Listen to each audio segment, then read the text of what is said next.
මේක අපි අලුතෙන් කරපු මැෂින් එකක්. කොළ ಜಾති එතකොට එඟුරු කහ වගේ ප්‍රොඩක්ට් අර පොඩි කැබලි කරගන්න.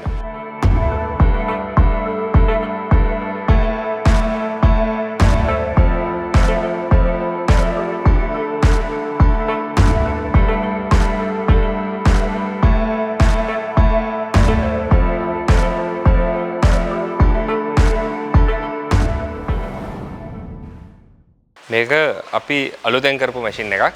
මේක ඇත්තටම මේ ඉලක්ක කරේ ටී බෑග් කට් වලට. ඒ කියන්නේ අපි දන්නවා මේ හර්බල් ටී වගේ ප්‍රොඩක්ට් කරද්දී කොළ ಜಾති එතකොට එඟුරු කහ වගේ ප්‍රොඩක්ට් අර පොඩි කැබලි කරගන්න.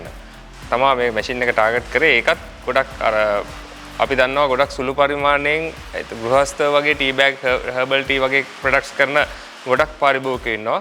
ඒගොල්ලන්ට තමයි මේ මැෂින් එක නිර්මාණය කරේ. සහ මේක මීට වැඩි ධාරිතාව වලින් අවශ්‍ය නම් අපිට හදලා දෙන්නත් පුළුවන් ඉන්ඩස්ට්‍රියල් ලෙවල් එකේදී.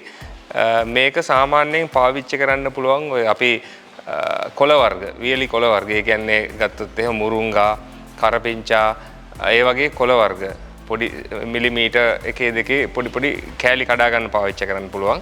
ඒ වගේම ඒකෙදි විශේෂත්වය තියෙන්නේ වෙන මැෂින් වලට වැඩිය මේකේ ගොඩක් 10%ට වඩා අඩු පවුඩර් ප්‍රමාණයක් තමයි මේකෙන් එන්නේ. එතකොට එතන වාසියක් තියෙනවා පාරිභෝගිකයට.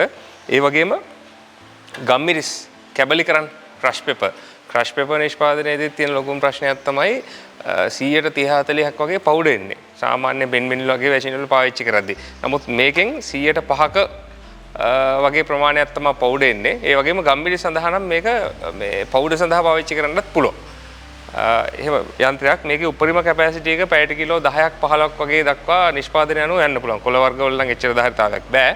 නමුත් ගම්මිරිස් වගේ ಜಾති වල වගේ නිෂ්පාදන වල පැයට කිලෝ 15ක් දක්වා වගේ යන්න පුළුවන්. මේක ගෘහස්ත පරිභෝජනයෙන් ගෘහස්ත විදුලියෙන් නිෂ්පාදනය කරන්නත් පුළුවන්, භාවිතා කරන්නත් පුළුවන්. ඒ වගේම සියලු ආහාර ගැටෙන කොටස් 304 ශ්‍රේණියේ සුදියකඩින් නිෂ්පාදනය කරලා තියෙන මේ මැෂින් එකේ.